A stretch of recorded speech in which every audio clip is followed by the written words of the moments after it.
பேரவைத் தலைவர் அவர்கள்.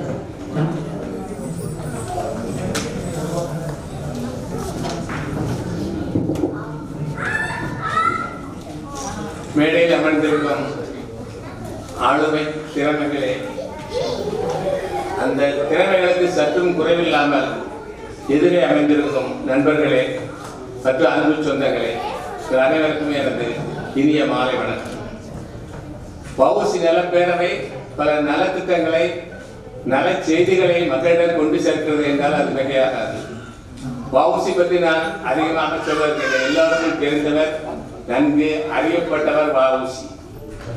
வள்ளுவர் கூறுவார், மையத்துள் வாழ்வாங்கு வாழ்பவன் வானுரையும் தெய்வத்துள் வைக்கப்படும் என்று. வாழ்வாங்கு வாழ்வர் என்றால் என்ன அர்த்தம், என்ன பொருள்? சாதாரணமாக எல்லோரும் தான் வாழ்கின்றார்கள், மடிகின்றார்கள். ஆனால் அறத்தின்படியும் தன்னலம் கருதாமல் தன் நாட்டிற்காகவும் மக்களுக்காகவும் வாழ்பவன் தான் ஒரு சிறந்த மனிதன். அவன்தான் வாழ்க்கைக்கு பிறகு வானுரையும் தேவர்களுடனும் தெய்வத்துடனும் வைக்கப்படுகின்றான் என்று வள்ளுவர் கூறுகின்றார். அந்த குறளுக்கு ஏற்ப வாழ்ந்தவர் வஉசி என்றால் அது மிகையாக. இது ஒரே ஒரு சிறு உதாரணம் மட்டும் கூறுகிறேன்.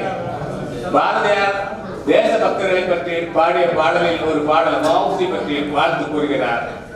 வேளாளன் சிறை புகுந்தான், தமிழர்கள் தலைநிமிர்ந்து நின்றார்கள், நீ வாழ்வதி வாழ்க வாழ்க என்ற வரிகள் பாரதியாரின் வரிகள். வஉசி பற்றி பாரதியார் இருந்தவர்.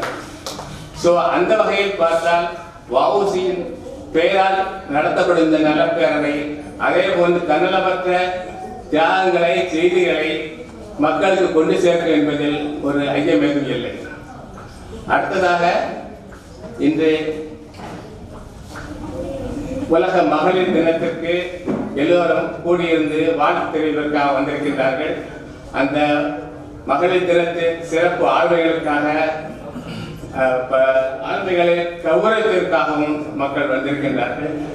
ஆனால் இன்றளவும் பெண்களின் நிலை முன்பு பெண்களின் நிலை அடக்கப்பட்டதாக, அதாவது அடக்கி வாசிக்கப்பட்டதாக இருந்திருக்கிறது என்பது ஒரு வருத்தத்துக்குரிய செய்தியாகும்.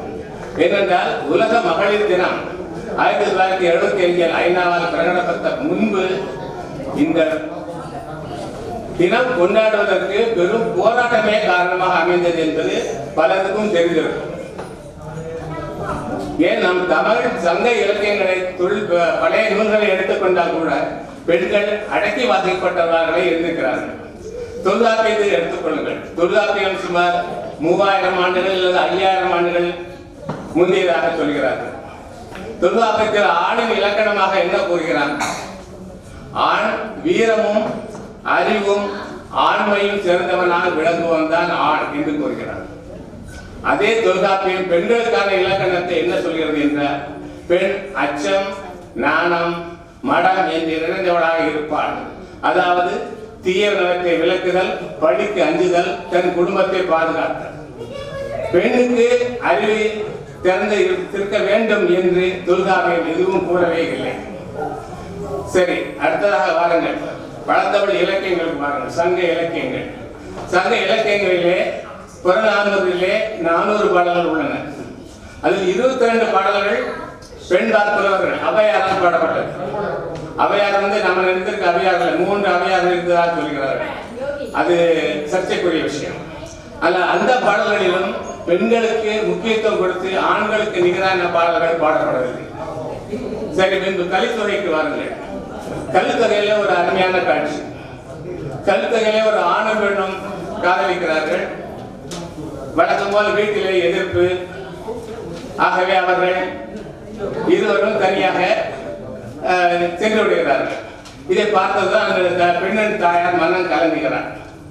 உடனே அவர்கள் சென்ற திசையை நோக்கி இவர் சென்று கொண்டிருக்கிறார்.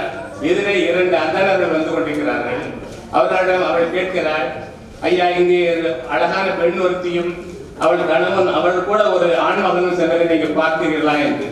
அதற்கு அந்த அந்தணர்கள் கூறுகிறார்கள், அம்மா, பெண் என்பவள் பிறந்து வளர்க்கப்பட்டால் அவள் உனக்கும் சொந்தமல்ல, அவளுக்கும் தனி உரிமை எதுவும் கிடையாது. எவ்வாறு காட்டிலே சந்தனம் வளர்கிறதோ அந்த சந்தனத்தால் காட்டிற்கு எதுவும் பிரயோஜனம் இல்லை. அது அது மக்களுக்கும் இறைவனுக்குமே சொந்தமானது. கடலிலே எவ்வாறு முத்து விளைகிறதோ அது கடலுக்கு சொந்தமில்லை, அது பெண்களின் கழுத்துக்கு சொந்தமானது. அதே போலவே அந்த பெண்கள் வளர்க்கப்பட்டால் அவள் வேறொருவருக்கு தான் சொந்தமானவள். அவளுக்கு தனிமையாக மரியாதை அல்லது தனி மதிப்பு என்று ஒன்று கிடையாது என்று கூறுகிறார். இதுவே தமிழ் பழைய பழங்கால இலக்கியத்தின் இந்நிகழ்வாகும். ஆனால் இன்று அதை போக்குவதற்காகத்தான் இந்த மகளிர் தினம் கொண்டாடப்பட்டு இன்று மகளிருக்கு ஆண்களைப் போல் சம உரிமை, மேலும் அரசாங்க வேலைகளில் சம ஊதியம், ஏன் ஓட்டுரிமை கூட இப்பொழுது வந்துள்ளது.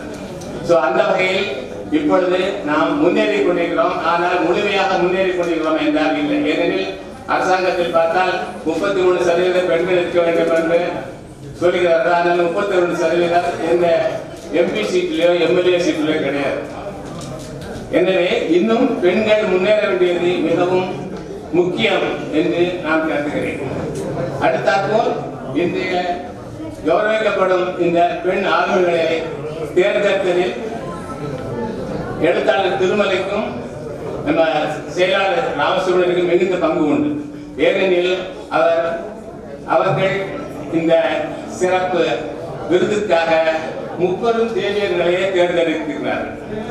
எவ்வாறு என்றால், முதலில் அருள்நிதி பகவதி தேர்ந்தெடுத்திருக்கிறார்கள் எழுத்தாளர். அவர்கள் அருள்நிதி, நிதி என்றால் மகாலட்சுமி செல்வம். நான் நிதி என்றால் வேற பரம்பரையாக வந்த நிதி குடும்பத்தை கூட்டத்தை பற்றி பேசுவது நினைத்து விடாதீர்கள். இவர் அருள்நிதி பகவதி மோதிலா. அடுத்தாற்போல் இருப்பவர் சரஸ்வதி ஐயப்பன்.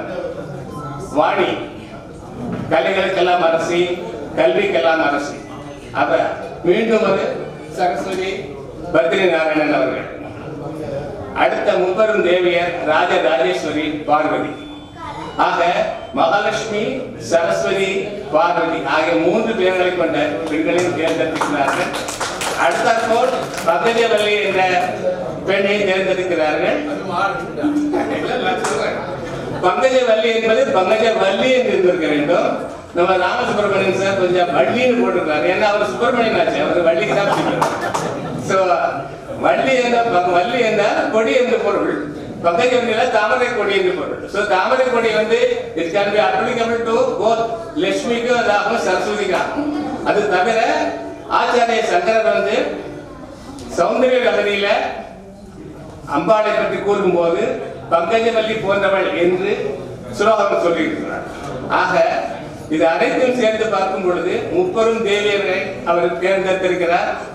அதனால் அவர்கள் மிகவும் ஆழ்ந்த சிந்தனையுடன் இதை செய்திருக்கிறார் என்று நான் நினைக்கின்றேன். அவ்வாறு தேர்ந்தெடுத்ததற்கு அவர்களுக்கு என்னுடைய வாழ்த்துக்களை தெரிவித்துக் கொள்கிறேன். நன்றி, வணக்கம்.